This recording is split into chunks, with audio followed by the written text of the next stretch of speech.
Gavana malalo amin'ny tompo ampitongona amintsika rehetra ny fahasoavana sy ny fiadanana avy amin'ny ankehitriny sy taloha ho avy ary avy amin'ny fanafito izay lohan'ny seza fiandanan'Andriamanitra. Amen. Iombavaka isika. Tera sy mankalaza anao izay raha io ary tsy mitsahatra manome voninahitra anao satria mbola nomenao fahavelomana manakankehitiny. Ary mbola miaina koa izay dia hisaotra anao ary mbola velona koa izay dia kalaza anao amin'ny zavatra rehetra tanterahanay indrindra amin'ity tontolo andro ity. Dia mamanome anay indray ny teninao satria ny teninao no mpitanidalanao anay sy fanilon'ny tompotray ary fanazavanao ny lalanay. Dia mitenena Jesosy fa mangetahetanao ange ny fanahinay indrindra amin'ny isam-batan'olona. Saotra Jesosy. Amen. Ny Galatiana toko faharoa andiny faraika ambin'ny folo ka hatramin'ny faraika amby roapolo no anjara mofinainao antsika amin'ity andro zoma raika ambin'ny folo jona raika amby roapolo amby arivo ity. Galatiana toko faharoa andiny faraika ambin'ny folo ka hatramin'ny faraika amby roapolo. Paoly apôstôly no miteny manao hoe hanony tany tonga tany Antiokia Kefasy dia nanohatra azy mifanatrika aho satria hita fa nanatsiny izy. Fa fontsy mbola tonga ny sasany avy tany amin'ny Jakoba dia niara-ninana tamin'ny Jetsilita ihany izy, fa no nitonga ireo dia niatakataka izy ka niala satria natahotra ny momba ny famorana izy. Ary ny jiosy sasany koa niara-ny Antsiravila tsy taminy ka nabasy avy aza mahavoataona ny fiatsaram-bany atsiny Kefasy koa. Fa rehefa hitako fa tsy nandeha mahitsy araka ny fahamarinan'ny filazantsara eo dia hoy izao tamin'ny Kefasy dia natrehan'ny olona rehetra. Raha ianao izay tena jiosy aza no manao tahaka ny fanaon'ny Jetsilisa fa tsy tahaka ny fanaon'ny jiosy, nahoana ny Jetsilisa no terenao anao tahaka ny fanaon'ny jiosy? Taranaky ny jiosy sika fa tsy mba hampanota avy amin'ny Jetsilisa. Nefa no fantatsika fa tsy hamarinina amin'ny asan'ny lalàna ny olona fa ny finoana ny Jesosy Kristy dia ninona ny Kristy Jesosy koa isika mao hamarinina amin'ny finoana ny Kristy fa tsy amin'ny asan'ny lalàna satria tsy misy nofo hamarinina amin'ny asan'ny lalàna. Fa raha mitady ho hamarinina ao amin'ny Kristy isika nefa ny tenantsika no hita fa mpanota mo manompo ny ota va Kristy?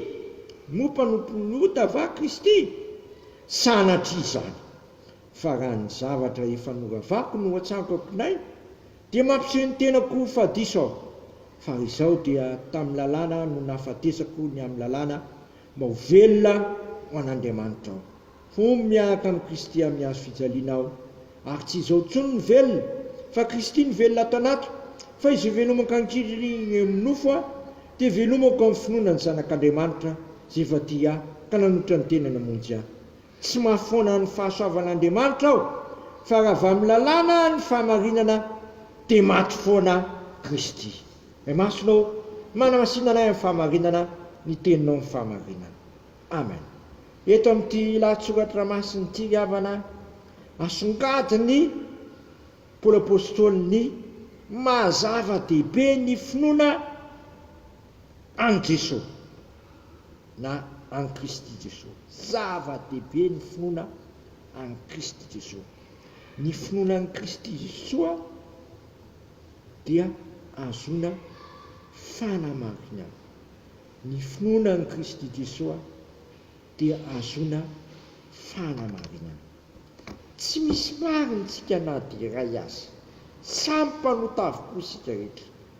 Fa noho isika izay mino sy manaiky fa Jesosy no tompo sy mpamonjy dia voavera levitsika ary azosika amin'ny famonjena ary tonga olo-marina isika. Riavako aoka mba tena ino any Jesosy tsika. Alaiky azy ho tompo sy mpamonjy tena tsy eo mivava ihany fa tena ampola alina tokoa. Vokatr'izay tonga hamarinina amin'ny finoanan'i Kristy isika. Paoly apôstôly dia sahamitsy hoe fa raha izao dia tamin'ny lalàna no nahafatesako fa mba ho velona ho an'Andriamanitra aho. Ry havana, tonga velona isika vokatry ny finoanan'i Kristy.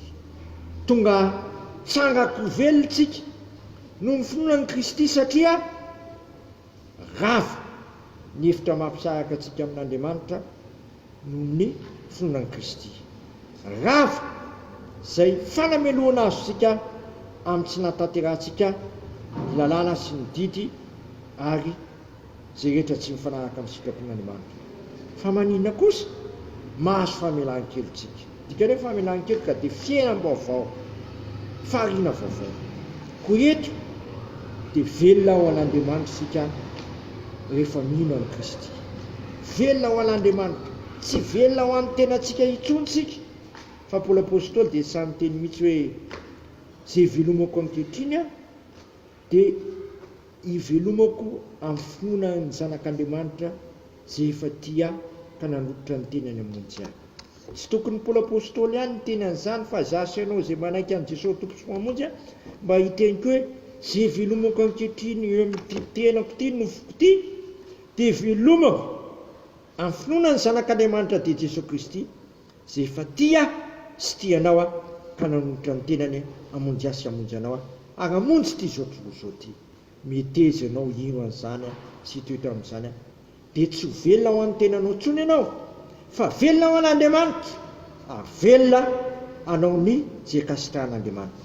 Dia ho tsapanao indray fa raha velona ao an'Andriamanitra ianao dia manao ny sitrapon'Andriamanitra ary izay rehetra manao ny sitrapon'Andriamanitra no nolazain'ny apôstôly Jaona fa maritra manak'izay ary izay manao ny sitrapon'ny raintsika izay anan-danitra ho Jesosy Kristy dia izy ny rahalahako sy anabaviko ary izay mpiray-tampo amin'i Jesosy dia mifamaty-piainana amin'i Jesosy ary izay mifamaty-piainana amin'i Jesosy dia manana ilay fiainana tsy laitra ny fahafatesana tsy laitra ny fahotana fa mandresy zany fahotana sy fahafatesana izany ary mandroso amin'ny fahatsarana. Dia ho zany tokoa ny fiainako sy ny fiainanao aokantsika tsy tady anamary-tena amin'ny lalàna fa mba nino an'i Jesosy Kristy kosa ka azo fanamarinana amin'ny Jesosy Kristy. Dia ho asehoanao anie zany tenin'Andriamanitra zany ka ho velona ao an'Andriamanitra ianao amin'ny tontolo andro ity sy ianao izay akasitrahan'Andriamanitra hatramin'ny kely indrindra ataonao ka hatramin'ny lehibe indrindra. Dia voninahitran'Andriamanitra izany. Amen. Dia raha sy misaotra anao izay raha eo fa novanginao indray tamin'ny teninao afaka niahiahinay.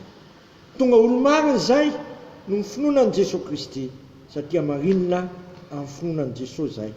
Tonga afaka ny fahatsoanay fa tonga olona akasitrahanao izay. Ka nyity andro ity avozana indray ny fanoloran-tenanay ka manomboka izao izay dia ho velona ho anao Jesosy izay tsirairay avy izay mandeha izao vavaka izao sy izay miara-mivavaka amin'ity olonao ity. Dia sitakay ny ary vavaka hoe rainay izay nan-danitra mamasina ny naranao ny tonga ny fanjakanao atao ny sitraponao ny tia tany tahaka ny an-danitra meo anay n'iny alina sazo anay ary mamela ny elokay tahaka namelanay izay miloka taminay ary izay mitondra anay amin'ny fakapanahy fa manafanay amin'ny ratsy fanao ny fanjakana sy ny hery ary voninahitra manak'izay. Amen. Tanterahan'ny tompo amintsika anie izao tsotrano izay tononona amin'ny anaraisana ka fanamasina izao araiso amin'ny fifaliana sy fiadanana izany. Mifalia manakariva amin'ny tompo izao indray mifalia. Aoko fantatry ny olona rehetra ny fandeferanareo efa mbiakaity ny tompo aza manana inona na inona foka ny fivavahana sy ny fonana mampisaona mietinareo manambara amin'ny fangatanareo amin'Andriamanitra ny zavatra rehetra ary ny fiadanan'Andriamanitra izay mihoatra no ny fahalalana rehetra hiaro ny fonareo sy ny hevitrareo amin'ny Kristy Jesosy. Matoky izay niantso anareo satria izy ihany no naneho izany. Voninahitra ny eo an'Andriamanitra rerany amin'ny anaran'ny Ray sy ny Zanaka ary ny fanahy masina. Amen.